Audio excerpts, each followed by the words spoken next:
हरि ओम. श्री जगदंबिकायै नमः.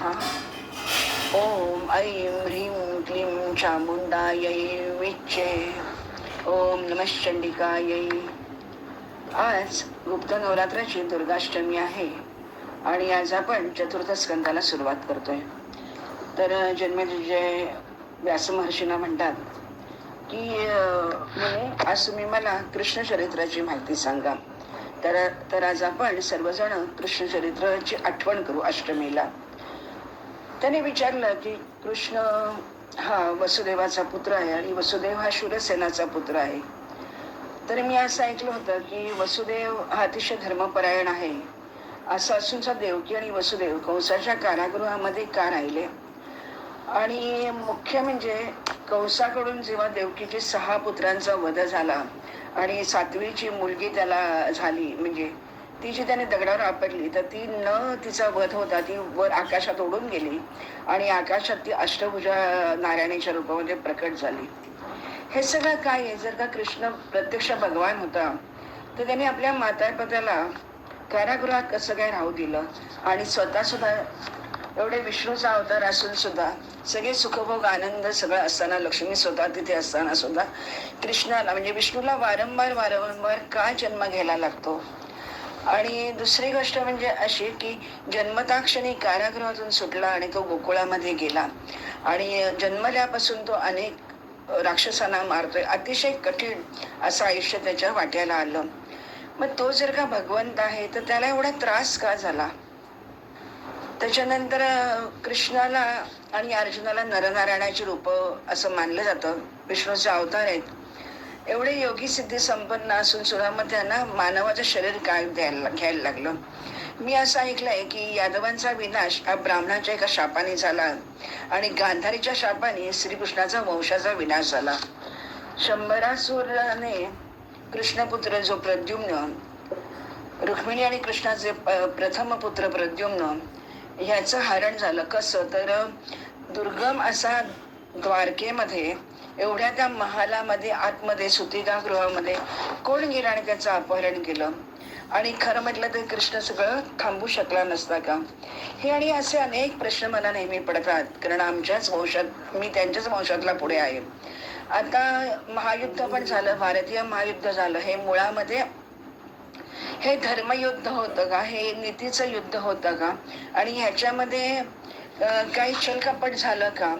आता भीष्म पितामह द्रोणाचार्यांचा वध सुद्धा का तर म्हणे पृथ्वीचा भार हरण करण्यासाठी, म्हणजे पृथ्वीचा भार कमी करण्यासाठी म्हणून कौरवांच्या बाजूने लढणाऱ्या भीष्म पितामह आणि द्रोणाचार्यांचा सुद्धा वध झाला.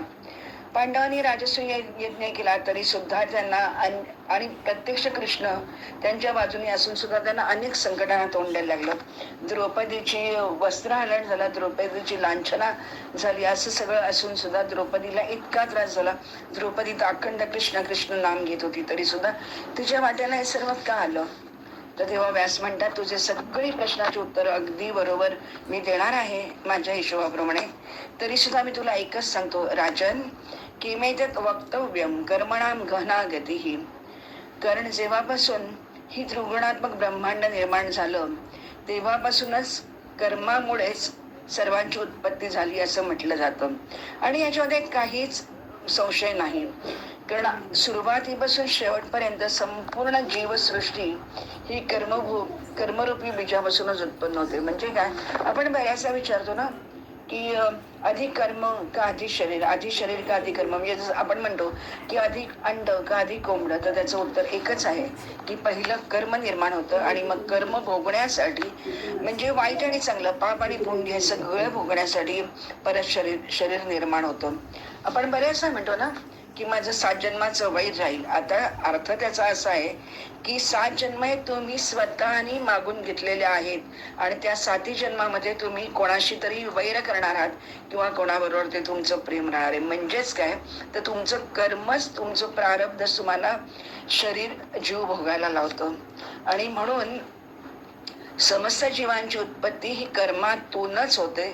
कर्मांनीच रुद्राला, शंकराला मुंडमाळा धारण करायला लागली. आधी अंतरहित असं जे हेच त्या जगताचे कारण आहे. स्थावर जंगमात्मक समग्र शाश्वत विश्व जे आहे ते कर्मानेच नियंत्रित झालेलं आहे. आणि जोपर्यंत माया विद्यमान आहे तोपर्यंत हे जग नित्य प्रतीत होत राहणार. अशा प्रकारे माया नित्य आहे आणि ती सर्व गोष्टींचं कारण आहे.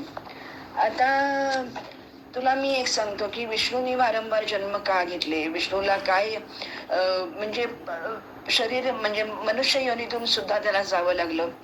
तर ह्याच्या सगळ्याच्या इतके गर्भवास त्याला सोसायला लागले.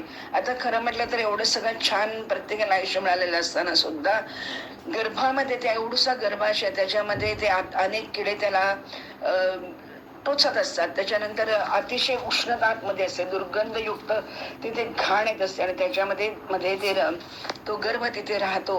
10 महिने तो त्याच्यामध्ये राहतो.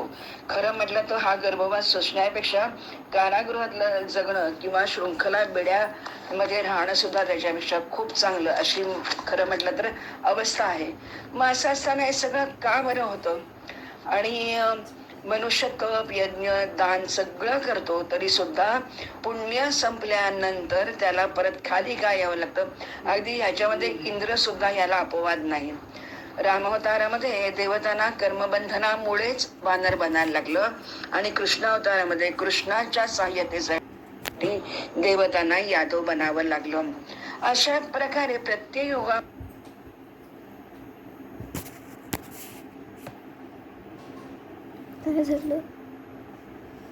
अशा प्रकारे प्रत्येक युगामध्ये धर्माच्या रक्षणासाठी भगवान विष्णूंनी ब्रह्माजीशी प्रेरित होऊन अनेक अवतार धारण केले. आणि महात्मा भगवान विष्णू आपल्या अंशांशाने पृथ्वीवरती अवतार घेतात, दैत्यांचा नाश करतात, देवतांना सुरक्षित करतात आणि मानवांना सुरक्षित करतात. अशा प्रकारे हे सगळं घटत होतं. तर मी तुम्हाला काय झालं एक कथा सांगतो त्याच्यामध्ये की कश्यप मुनी म्हणून जे एक होते. तर कश्यप ब्रह्मदेवाचा मरीची कश्यप हे 7 जे सप्तर्षी होते त्यापैकी एक कश्यप मुनी होते आणि त्यांना 2 पत्नी होत्या, आदिती आणि सुरसा म्हणून. तर त्यांना सुद्धा परत जन्म घ्यावा लागला आणि त्या दोघांना पुढे त्यांचं देवकी आणि रोहिणी अशी त्यांची नावं झाली आणि तो वसुदेव म्हणून जन्माला आला. म्हणजे जो मगासपासून तू मला प्रश्न विचारतोय तर त्याचं उत्तर मी तुला आता देतो. काय होतं, एकदा हा जो कश्यप मुनी असतात ते एकदा यज्ञ करतात आणि कश्यप यज्ञ कार्य करण्यासाठी वरुण देवाची गाय घेऊन येतात. यज्ञ कार्य संपन्न होतं, सगळं काही शांत झाल्यानंतर हा वरुण देव वाट पाहतो आणि कश्यप मुनींकडे येतो आणि त्याला सांगतो की माझ्या गायी आहेत ते मला परत कर. परंतु हा कश्यप मुनी अजिबात गाय द्यायला तयार होत नाही. त्याला खूप वाईट वाटतं. तो विनवण्या करतो तरी सुद्धा तो ऐकत नाही. कश्यप मुनी म्हटल्यानंतर प्रत्यक्ष वरुण देव त्याला शाप देतो की जसं तू माझी वासरं गायीपासून तू दूर ठेवली आहेस आणि तू माझी गाय लपवून ठेवली आहेस म्हणून तुला पुढच्या जन्मामध्ये तुला पृथ्वीवर जन्म घ्यावा लागेल आणि तू मानव योनीमध्ये तुझ्या त्या 2 भार्या ज्या तुझ्या पत्नी आहेत त्या रोहिणी आणि देवकी होतील आणि तो वसुदेव असेल. तर त्याच्यामुळे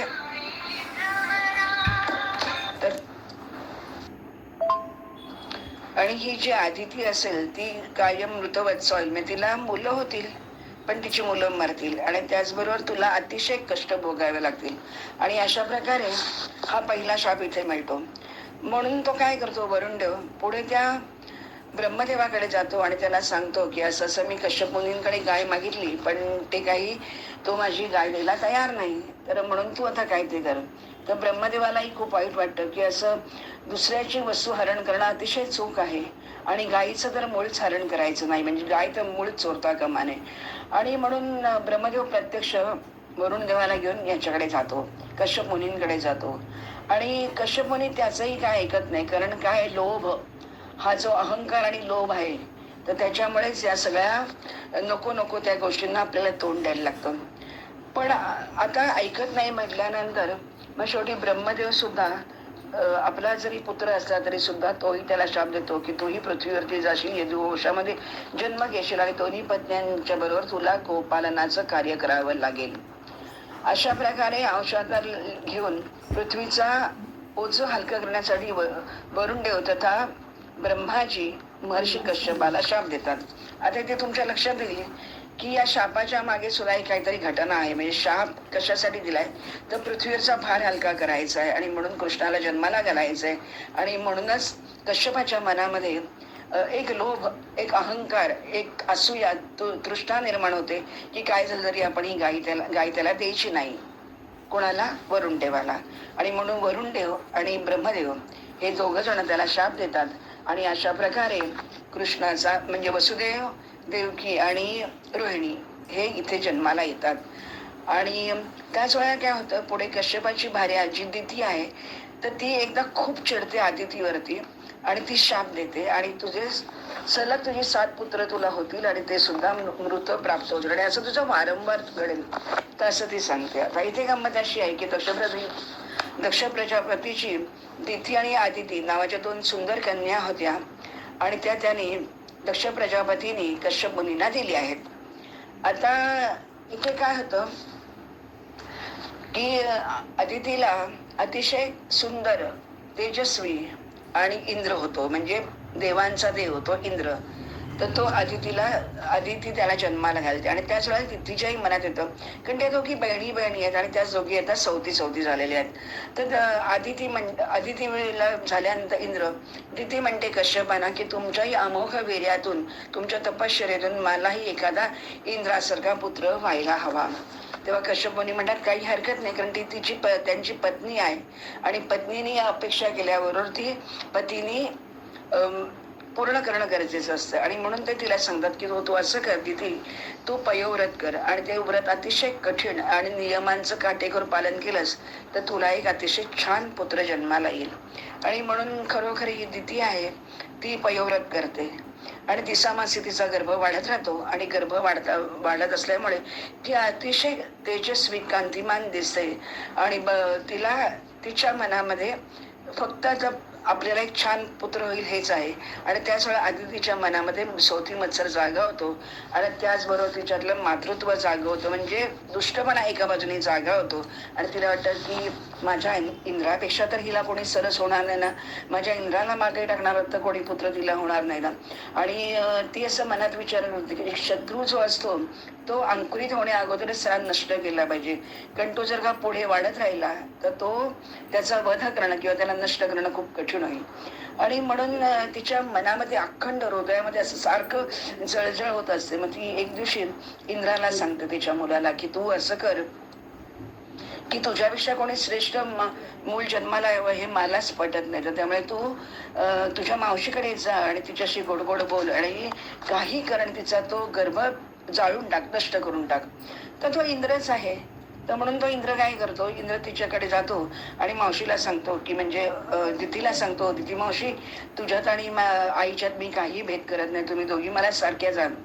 तर म्हणून तो एवढं मोठं पयोव्रत करतेस, तुला त्रास होतो, दमतेस, एवढा मोठा गर्भभार तुला झालेला आहे, तर तुझी काही कामं मी करू का? तू खूप लहानही दिसतेस पण त्याचबरोबर तेजस्वी पण दिसतेस, तर तू असं कर, तू जरा आराम कर, मी तुझे पाय चेपून देतो. आणि म्हणून तो तिचे पाय दाबायला जातो आणि पाय दाबता तीही खूप आनंदात आहे, सुखात आहे आणि सहजच म्हणजे तिला बघता डोळा लागतो. हाच तो एक क्षण आहे. इंद्र काय करतो, स्वतःला सूक्ष्म रूप घेतो आणि एक शस्त्र घेऊन तिच्या दितीच्या गर्भामध्ये प्रवेश करतो. आणि दितीच्या गर्भामध्ये प्रवेश केल्यानंतर काय होतं तर त्याचे तिथे गर्भ आहे त्याचे तो 7 तुकडे करतो. 7 तुकडे केल्यानंतर त्याचे गर्भशिशू असतात ते ओरडायला लागतात, रडायला लागतात आणि ती म्हणायला लागतात मला मारू नको. तेव्हा इंद्र म्हणता तुम्ही घाबरू नका, मी तुमचाच भाऊ आहे आणि मी तुमच्या चांगल्यासाठीच होतो. आणि आणखीन त्या 7 तुकड्यांचे अजून 7 म्हणजे एकूण 50 तुकडे तो त्याचे करतो. आणि काही काळानंतर हे छलकपट झाल्यामुळे ही जी दिती आहे ती जागी होते आणि तिच्या लक्षात येतं की माझ्या गर्भाचे तुकडे झाले. ती अतिशय क्रोधित होते, तिला त्याचबरोबर वाईटही वाटतं. आणि मग तिच्या लक्षात येतं की हे सगळं इंद्राने केलेलं आहे आणि इंद्राला शिकवणारी दुसरी तिसरी कोण नाही तर माझी बहीणच किंवा माझी सवत आहे अदिती, तिनेच हे सगळं केलेलं आहे. आणि म्हणून अदितीला ती शाप देते की तुझी सगळी मुलं मरतील. आणि म्हणून कारागृहामध्ये देवकीला तिची सगळी मुलं 6च्या 6 मरतात. त्याच्या मागे कारण हे आहे. मग तेव्हा कश्यप मुनी आहेत ते, कारण दोघी त्याच्याच पत्नी आहेत, म्हणून कश्यप दितीला सांगतो की तू काही शाप देऊ नकोस तिला, हे ठीक आहे, पण मी तुला एक सांगतो की हा तुझा जो शाप आहे तर तो 28व्या द्वापार युगामध्ये तुझा शाप सफल होईल. म्हणजे लक्षात घ्या की नाट्य कसे, प्रत्येक गोष्ट प्रत्येक वेळेला प्रत्येक क्षण येईल त्याच वेळा घडणार, त्याच्या आधी नाही नंतर नाही. आणि म्हणून 28व्या द्वापार युगामध्ये तुझा शाप सफल झाल्यानंतर आदिती मनुष्य योनीमध्ये जन्म घेईल आणि तिच्याकडून हे सर्व कर्माचं जे फळ आहे ते तिला भोगावं लागेल. आणि त्यामुळे तू तिला, कारण तिला आधीच वरुणाने तिला शाप दिलेला आहे, त्याच्यामुळे तिचा मनुष्य योनीमध्ये जन्म नक्की आहे आणि त्याचबरोबर तिची ही मुलं जाणार आहेत. तर अशा प्रकारे आदितीचा पूर्वशापाचं कारण हे होतं. आता पाप हेच सगळ्याचं मूर्त रूप आहे आणि तिन्ही लोकांमध्ये सगळं काही सगळं छान चाललेलं असताना सुद्धा इंद्राकडून सुद्धा अनेकदा पापकर्म घडलेले आहे. असा कोण मनुष्य आहे की ज्याच्याकडून पाप होत नाही? आणि म्हणून मला एक सांगा की सगळं जर का भगवंत देवदेवता सुद्धा सगळेजण तामस वृत्तीने वागतात तर मग हे म्हणजे सत्वरजतमांचं काय आहे, याचं उलगडा कसा होईल? तर तेव्हा हे सांगतात, कारण म्हणे युद्धामध्ये सुद्धा जरासंधा बरोबर छलकपट करून ब्राह्मणाचा वेश घेऊन कृष्ण, अर्जुन आणि भीम गेले आणि अशा प्रकारे जरासंधाचा सुद्धा वध झाला. मग आपण जर का म्हणतो श्रुतींचं जर का वचन आहे की धर्माचं पहिलं चरण सत्य आहे, दुसरं चरण पवित्रता आहे, तिसरं चरण दया आहे आणि चतुर्थ चरण दान आहे, असं जर का म्हटलं जातं, पण त्याच्यामध्ये सुद्धा मला असं वाटतं की एक वाक्यता नाहीये, त्याच्यामध्ये सुद्धा छलकपट नेहमी होत असतं. आणि कपटानेच वामन एकदा म्हणजे वामन अवतारामध्ये बलीचा म्हणजे बलीला पाताळामध्ये गाडलं जातं. आता ह्याचं उत्तर कसं आहे, तर हा जो बली आहे तो सुद्धा अनुष्ठान यज्ञ करणारा आहे, धर्मात्मा आहे, दानी आहे, सत्यवादी म्हणजे तो जरी दैत्य असला तरी सुद्धा तो विष्णू भक्त आहे. परंतु विष्णू भक्त असला तरी सुद्धा विष्णूच त्याला पदच्युत करतो. आणि मग काय होतं की हे छलकपट केल्यानंतर, आता ही कथा आपल्याला माहिती आहे, भागवतात आपण बऱ्याच ऐकलेलं आहे की बलीचं राज्य वामन बटूंनी काढून घेतलं आणि बलीला पाताळामध्ये गाठलं आणि देवतांना, इंद्राला त्यांना त्यांचं स्वर्गाचं राज्य दिलं आणि सर्व ऋषी, तपी, मनुष्य योनी यांना सर्वांना सुख आणि शांती दिली. पण मला आता असं सांगा की व्यास म्हणतात पुढे की जरी राजा बळी राज्य सगळं दिलं आणि तो खाली पाताळामध्ये त्याला गाडला, पण मी जेव्हा विचार करतो तेव्हा माझ्या मनात असं येतं की मग प्रत्यक्षात बली जिंकला, बळीराज जिंकला का भगवंत जिंकला? तर मी असं उत्तर देईन की बळीच जिंकला आणि भगवंत हरले. कारण अशासाठी म्हणायचं की जे मुळामध्ये भगवंत याचक म्हणून त्याच्या दारामध्ये जातो आणि तो याचक असून सुद्धा बली दैत्य आहे आणि तरी सुद्धा तो पृथ्वीचा तिन्ही लोकांचं दान तो त्याच्या पदरामध्ये टाकतो. म्हणजे किती श्रेष्ठ दान तो त्याला देतो आणि इतकं करून सुद्धा भगवंत त्याला पाताळामध्ये गाडतात आणि तरी सुद्धा बली त्याच्यावर हो का चूक काही म्हणत नाही.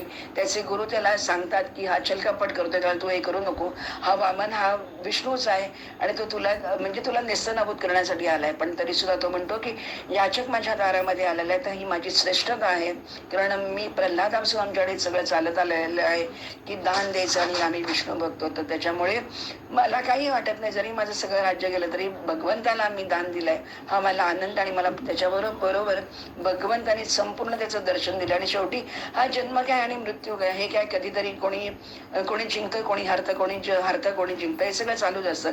पण प्रत्यक्ष भगवंत जर का मला भेटला आणि तो आता माझ्या द्वारामध्ये द्वारपालाचं काम करतोय, म्हणजे हरीला सुद्धा, कृष्णाला सुद्धा शेवटी हे भोगावंच लागलं. त्याने जे काही कर्म केलं होतं त्या कर्माचं फळ भोगण्यासाठी म्हणून तो त्याचा द्वारपाल झाला. अशा प्रकारे सत्व, रज आणि तम या 3 गुणांचं जे मिलन आहे त्याच्यावरूनच संसाराचा प्रादुर्भाव होतो. हा सृष्टीचा सनातन नियम आहे की कोणीही अनासक्त, प्रतिग्रह शून्य आणि रागद्वेष रहित नसतं. त्याच्यामध्ये देव, मुनी, जन कोणीही त्याच्यातून सुटत नाही. प्रत्येकालाच ह्याच्यातून जावं लागतं. ब्रह्मापासून तृणापर्यंत स्थावर जंगम सर्व मायेने आधी म्हणजे वशीभूत आहेत. आणि ही माया काय करते, ही माया अखंड अशी क्रीडा करत असते आणि ही माया क्रीडा करत असते, मोहामध्ये घालते ती, आणि त्यावेळी निरंतर हा विकार उत्पन्न होत असतो. आता ते पुढे अजून सांगतात, खूप खूप छान छान छान छान याच्यामध्ये कथा आहे पुढे. मग अहंकार हा मोहाचं कारण आहे. आणि मग ते सांगतात की मोहामुळे काय होतं, तर मोहामुळे विनाश होतो. आपण गीतेमध्ये पण म्हटलंय, क्रोधात भवती सम्मोह, सम्मोहात स्मृतिविभ्रमा, स्मृतिभ्रंशात बुद्धिनाशो, बुद्धिनाशात प्रणश्यती.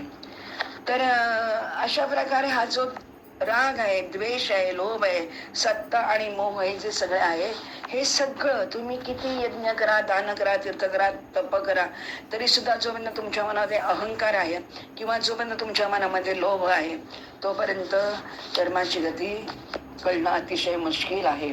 कारण काय आहे, प्रजापती ब्रह्माने जेव्हा देवता उत्पन्न केल्या, तेव्हा सत्वगुणातून देवता उत्पन्न झाल्या, त्याच्यानंतर राजस गुणातून मनुष्य उत्पन्न झाले आणि तामसातून असुर निर्माण झाले. हे सर्व जरी खरं होतं तरी सुद्धा देवता सुद्धा अखंड आपापसामध्ये वैरभाव त्यांच्यात असतो.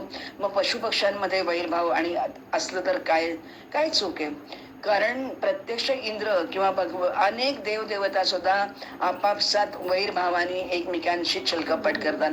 प्रत्यक्ष इंद्र सुद्धा अनेकदा जेव्हा पृथ्वी तलावरती कोणी मुनी तपी असून जे कोणी जे काही करत असेल, म्हणजे तपस्या करत असेल, आणि जेव्हा त्यांची तपस्या अकटो विकट होते, तेव्हा इंद्राला अतिशय भीती वाटते. इंद्राचं पद जाईल की काय त्याला भीती वाटते, आणि म्हणून तो अनेक प्रकारे त्यांच्यामध्ये विकार निर्माण करतो आणि त्यांची तपस्या भंग करतो. असंच आता मी तुला एक दुसरी कथा सांगतो की आपल्याकडे ब्रह्माजीच्या हृदयातून एक पुत्र निर्माण झाला. त्याचं नाव धर्म होतं. आणि तो धर्म हा जो मुलगा आहे तो सत्यसंपन्न आणि धर्मामध्ये कायम निष्ठेने वागणारा असतो. तो लग्नही करतो. त्याला दक्ष प्रजापतीच्या ज्या 10 कन्या आहेत त्यांच्याशी तो विवाह करतो धर्म. आणि धर्माला त्याच्यापासून हरी, कृष्ण, नर आणि नारायण असे 4 पुत्र जन्माला येतात. त्याच्यापैकी हरी आणि कृष्ण जे आहेत ते योगाभ्यासाला निघून जातात, आणि नरनारायण जे आहेत ते दोघं जण हिमालय पर्वताच्या शिखरावरती बद्रिक आश्रमामध्ये अतिशय कठीण तपश्चर्येला बसलेले असतात. यांचं हे तप जवळजवळ 1000 वर्ष चालतं.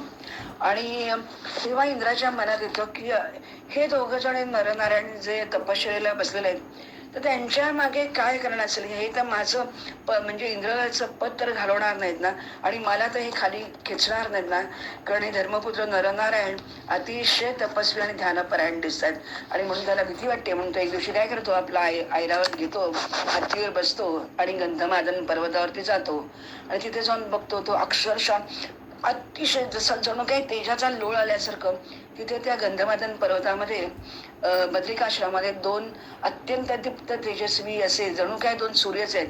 एकदा तर त्याला असं वाटतं की ब्रह्मा आणि विष्णूच नाही ना आले तिथे, असं म्हणून तो ते बघून त्याला अतिशय आश्चर्य वाटतं, भीती वाटते. आणि सगळ्यात काय तर त्याची धांदल उडते की आता काय करू आणि काय करू. तर तो म्हणतो की आता त्यांची तपस्या भंग करायची. तर तो इंद्र काय करतो, तो तिथे जातो आणि त्यांना सांगतो की हे बघा नरनारायण, की मी तुम्हाला तुमची तपस्या आणि तुमचे सगळे कष्ट बघून मी तुमच्यावरती प्रसन्न झालेलो आहोत, आणि तुला जो काही वर मागायचा असेल तो मागून घ्या. अगदी कठीणातला कठीण जरी तुम्हाला एखादा वर असेल, तुमची काही इच्छा असेल, तर तो सुद्धा मी तुम्हाला द्यायला तयार आहे.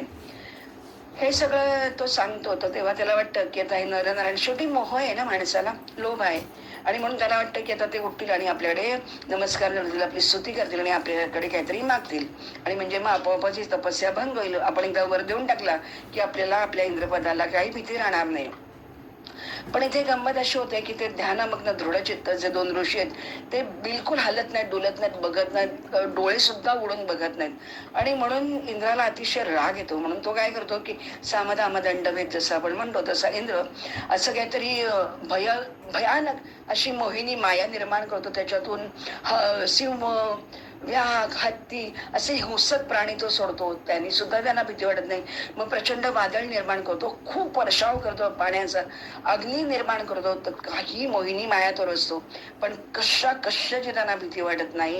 तर तेव्हा इंद्राला अतिशय भीती वाटते की आता ह्या दोघांचं व्रत कसं भंग करायचं. आणि म्हणून हे काही लोभानी म्हणजे लोभानी च्युत होत नाही, तर त्याच्यासाठी आता आपल्याला काहीतरी दुसरा विचार करायला लागेल, असं म्हणून तो आपल्या आश्रमामध्ये निघून जातो. आणि मग तेव्हा तो विचार करतो की ज्या अर्थी या दोन ऋषींना कशाच्याही भय वाटत नाही, त्या अर्थी ते महाविद्या, आदिशक्ती, सनातनी, सर्व लोकांची जी स्वामिनी, अद्भुत पराप्रकृतीचंच ते ध्यान करत असणार. ही देवता आणि असुरांच्या द्वारा ही जी सगळी माया रचली गेली आहे ती भगवतीने निर्माण केलेली आहे. आणि जे भगवतीचे ध्यान करतात, जे भगवतीची तपश्चर्या करतात, तिला कोणीही म्हणजे हरवू शकत नाही. आणि म्हणजे त्या अर्थी, कारण देवीचं हे जे वाघ बीज, काम बीज आणि माया बीज ज्याच्या हृदयामध्ये विद्यमान आहे, तो कधीही हरू शकत नाही आणि त्याला कोणीही हरू शकत नाही. तर म्हणून तो असा विचार करतो की नाही, हे असं थांबून चालणार नाही मला. म्हणून तो काय करतो, त्याच्या नेहमीच्या पद्धतीप्रमाणे तो श्लोक असा दिलाय, ते कथम बाधितुम शकता ध्यायंती गतकल्मषाः वाग्बीजम काम बीजंच माया बीजम तथैवच. याने हे सगळं जे काम बीज, माया बीज आणि वाघबीजाची जी देवता आहे, तर तिला त्याने नक्की प्रसन्न करून घेतलंय, पण तरी मला माझे प्रयत्न करून सोडून चालणार नाही. आणि म्हणून इंद्र काय करतो, इंद्र वसंताला, वसंत ऋतूला बोलवतो, कामदेवाला बोलवतो, निरनिराळ्या त्याच्यावरच्या ज्या अप्सरा आहेत, तिलोत्तमा आहे, त्याच्यानंतर सगळ्या रंभा वगैरे आहेत, त्या सर्व उत्तम सर्व अप्सरांना घेऊन जातो. त्याच्यानंतर त्यांना सांगतो की कामदेव वसंताला सांगतो, वसंत ऋतू, तू वसंत ऋतू निर्माण कर आणि खूप सुंदर असं फुलं पानं लगडू देत, त्याच्यानंतर सुंदर मोहक असा वास येऊ दे, आणि मग आपण मोहितच होतो ना. आणि अप्सरा नृत्य म्हणजे नर्तन वादन करतील, आणि त्या आपले काम कटाक्ष तू आणि रती आणि कामदेव तुम्ही टाका, आणि त्या नरनारायणांना हरवा, आणि काही झालं तरी तुम्ही त्यांची तपश्चर्या भंग कराच. आणि म्हणून ते कामदेव म्हणतो की ज्या अर्थी मला काहीच कठीण नाहीये, कारण मी आजपर्यंत ब्रह्मदेव, तुम्ही स्वतः, शिव, चंद्र, अग्नी या सर्वांनाही मी माझ्या बाणाने म्हणजे कामाने मी सर्वांना चुप्त करत आलोय, मी मोहित केले. त्यामुळे ह्या दोघांना हे तर माणसं आहेत, या नरनारायणांना म्हणजे शमवणं मला काही कठीण नाही. पण फक्त जर का केवळ कामबीज, कामराजाचं महाबीज जे क्लीम आहे, हे जर का त्यांनी धारण केलं असेल तर माझंही काही चालणार नाही. कारण त्या कामबीजामुळे, कामबीज हे कामराजाचं आहे, क्लीम बीज हे कामराज कृष्ण आणि महाकालीचं आहे, तर त्या बीजाला कोणीही आजपर्यंत हरवू शकलेला नाहीये. तर त्याच्यामुळे माझ्या बाणांचाही तिथे काही प्रभाव चालणार नाही.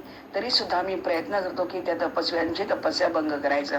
आणि असं करून ते सगळेजण वसंत ऋतू आणि ते सगळेजण जातात, आणि इतका सुंदर मोहक सुंदर सुवास, त्याच्यानंतर हंस पक्षी, मयूर, सगळे म्हणजे वसंत ऋतूमध्ये जे जे काही निर्माण होतं ते सगळं तिथे निर्माण करतात. आणि तेव्हा देवतांचं ते ध्यान भंग करायसाठी म्हणून आलेले आहेत, हे बद्रिका आश्रमामधील नरनारायणांना कळतं. आणि त्यांच्या लक्षात येतं की हे सगळे इंद्राचेच कर्तृत्व आहेत, इंद्राचेच कारनामे आहेत, दुसरं काही नाही. कारण आता अवेळी वसंत ऋतू आणि हे सगळं कामदेव आणि हे सगळ्या सुरेख सुवास आणि यात मेनका, रंभा, तिलोत्तमा, पुष्प, या सगळ्या जणी ज्या आल्या आहेत ते इथे कशासाठी आल्या आहेत, तर त्या अर्थी ते नक्कीच एक नाही दोन नाही तर त्यांनी 16,050 जण ते सगळे एकत्र मिळून आले आहेत. काय तर आम्हाला दोघांना त्यांना च्युत करायचंय. तर मग मी जर का असं केलं तर ते विचार करतात की आता जर का मी म्हणजे तपश्चर्येतून जर का आम्ही उठलो तर माझं सगळं तपोबल नष्ट होईल, आणि मग काय होईल की इतके 1000 वर्षाचं जे मी तप केलंय ते सगळं फुकट जाईल. आणि हे सगळं बघितल्यानंतर तो काय करतो, ऋषी आहे, तर तो आपला हात त्या जागेवर आपटतो, मारतो, आणि त्याच्याबरोबर त्याच्या उरू प्रदेशातून नारायणाच्या एक अतिशय सुरेख सुरेख सुरेख म्हणजे एक अप्सरा निर्माण होते, आणि तिचं नाव उर्वश, म्हणजे उरूतून निघाली म्हणून ती उर्वशी, आणि तिच्याबरोबर तिच्या सभेला आणखीन अन्य सुंदर सुंदर अप्सरा निर्माण होतात, आणि त्याही मधुर गीत गायला लागतात. हे सगळं जेव्हा प्रत्यक्ष तो जो आलेला 16,050 तांडा असतो तो बघतो, आणि ते विस्मयचकित होतात. कामदेव ऋतू काय, वसंत ऋतू काय, सर्व त्या अप्सरा, त्यांना सगळ्यांना खूप असं शरम वाटते की आपण हे काय करून बसतो, हे केवढे मोठे लोक आहेत आणि केवळ इंद्राच्या कार्य त्यांनी आपल्याला दिलं आणि आपण नको ते करून बसलेलो आहे, हे संपूर्ण चूक आहे आणि म्हणून आता हे आपल्याला नक्की शाप देतील. तर म्हणून त्यांना खूप भीती वाटते. त्या सगळ्या जणी त्यांना शरण जातात आणि ते सांगतात की तुम्ही एकच काम करा की आम्ही जरी इंद्राकडून आले असो स्वर्गातून तरी सुद्धा गंधमादन पर्वत आहे तो स्वर्गापेक्षा काही कमी नाही. तर तुम्ही जर का म्हणजे आमची इच्छा अशी आहे तर तुम्ही वर देणार असाल तर तुम्ही आमच्या सर्वांचे पती म्हणून तुम्ही आम्हाला मान्य करा, कारण आम्हाला स्वर्गामध्ये राहण्यापेक्षा इथे राहून तुमची सेवा करायला आम्हाला खूप आवडेल. पण तेव्हा नारायणाच्या लक्षात येतं की मी एवढी 1000 वर्ष तपश्चर्या केलेली आहे आणि ते मला या स्पर्श सुखासाठी मी का वाया घालवू. तर तेव्हा जो नर आहे तो सांगतो की नारायणा तू मागच्या, तो त्याला आठवण करून देतो. नर आहे तो नारायणा आठवण करून देतो की तुझ्या लक्षात आहे ना की मागे सुद्धा 1000 वर्षाचं तप आपण असंच फुकट घालवलं. काय तर आपला अहंकार आणि आपला मोह आणि हा जो व्यामोह निर्माण होतो त्याच्यातून आपण प्रल्हादाबरोबर अशीच 1000 वर्ष युद्ध केलं, दिव्य वर्ष आपण युद्ध केलं आणि मग काय झालं, आपली सगळी तपश्चर्या भंग केली. अशा प्रकारे पुढे आता ते प्रल्हादाची कथा सांगतात. तर प्रल्हादाच्या कथेमध्ये काय होतं की एकदा एक च्यवन ऋषी म्हणून असतो. तर तो च्यवन ऋषी एकदा नर्मदा नदीमध्ये स्नानाला जातो आणि नर्मदा नदीमध्ये स्नानाला गेल्यानंतर तिथे तो रेवा नदीमध्ये स्नान करतो. स्नान करत असं असतं तिथे काय होतं की प्रत्यक्ष एक अत्यंत जहरीला असा साप तिथे येतो आणि तो मुलीला पकडतो आणि तो खाली खाली पाताळामध्ये त्याला घेऊन जातो. पाताळ लोकांमध्ये घेऊन गेल्यानंतर ह्याला अतिशय भय वाटतं. च्यवन ऋषी म्हणजे कोण, तर च्यवन ऋषी म्हणजे ज्याला आपण कायाकल्प अश्विनी कुमारांनी ज्याचं केलं होतं आणि तो तरुण झाला ते च्यवन ऋषी, म्हणजे आपण ज्याला च्यवनप्राश आपण खातो हल्ली जे म्हणतो ते च्यवन ऋषीपासूनचं झालेले. तर त्या च्यवन ऋषीला अतिशय भीती वाटते आणि म्हणून तो विष्णूचं स्मरण करतो आणि विष्णू प्रसन्न होतात आणि त्यामुळे काय होतं, सर्प जो आहे तो विषहीन होऊन जातं, त्याचं विष काही चालत नाही.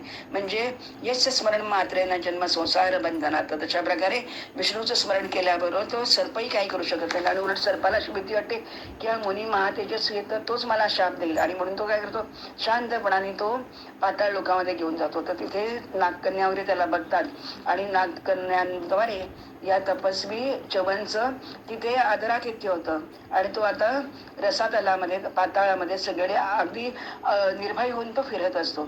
एकदा काय होतं, दैत्यराज प्रल्हाद आहे आणि त्याची भृगु पुत्र मुनी जो च्यवन आहे तर त्यांची भेट होते आणि प्रल्हादाला आश्चर्य वाटतं की हा पाताळात कसा. तर तेव्हा एक मिनिट त्याला भीती वाटते, काय बाबा तुम्हाला त्या इंद्राने तर पाठवलं नाही ना की पाताळ लोकांमध्ये काय चाललंय, काय हाल हवाल आहे म्हणून तू दूध म्हणून आलेलं नाहीस. तेव्हा च्यवन म्हणतो की मला काय गरज पडली आहे की त्याचं दूध ओंजळण्याचं, मी तर माझी तपश्चर्या करणार असतो. तर मग सगळं सांगतो की मी नर्मदा नदीमध्ये कसं स्नान करत होतो आणि या एका सर्पाने मला कसं इथे आणलं वगैरे, पण मला तर काही भीती वाटत नाहीये.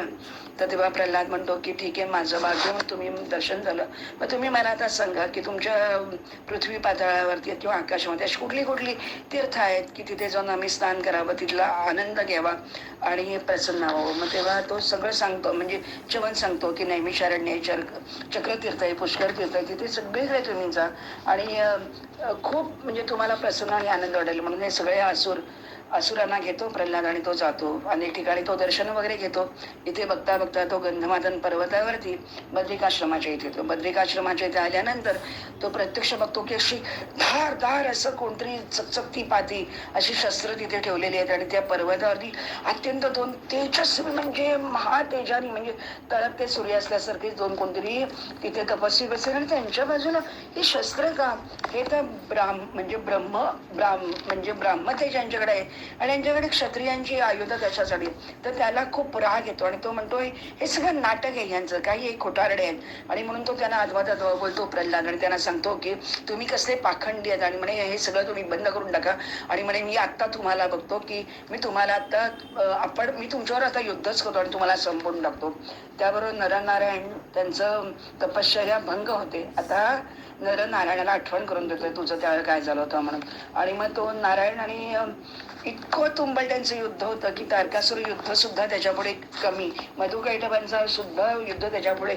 अशा प्रकारे ते हजारो वर्ष त्यांचं युद्ध चालतं आणि काही क्रिया कोणीच कोणाला हरवू शकत नाही. आणि मग शेवटी प्रल्हाद आश्रमामध्ये बसलेला असतो स्वतःच्या एक दिवशी, तेव्हा प्रत्यक्ष चतुर्भुज विष्णू तिथे येतो आणि त्याला सांगतो की तू, मग प्रल्हाद विचारतो की मी तुझा भक्त आहे आणि मी सगळं एवढं करतो आणि हे लोक मला हारत कसे नाहीत, अजून यांची हार का होत नाही. तेव्हा ते सांगतात की हे दोन्ही जे सिद्ध पुरुष आहेत ते माझ्या अंशातून आलेले आहेत आणि त्यांची कधीही हार होणार नाही.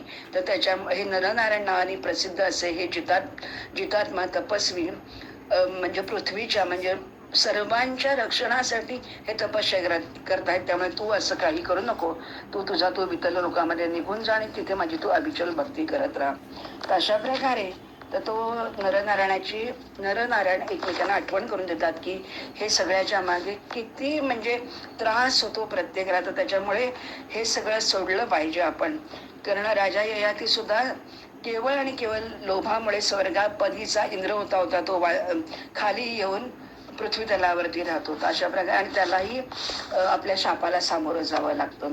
तर अशा प्रकारे अनेक कथा याच्यामध्ये जोडलेल्या आहेत की जेव्हा ब्रह्मा विष्णू आणि शिव हे सुद्धा अहंकाराने युक्त असतात आणि त्याच्यामुळे काय होतं की संपूर्ण हे जे चराचर आहे ते अहंकारानेच बांधलेले आणि अहंकार आहे, अहंकारातूनच सृष्टी निर्माण होते आणि म्हणून असंख्य अवतार भगवंताला घ्यावे लागतात आणि त्याला परत तेच कार्य करायला लागतं. त्याचबरोबर भृगु ऋषी सुद्धा एकदा विष्णूला असाच शाप देतात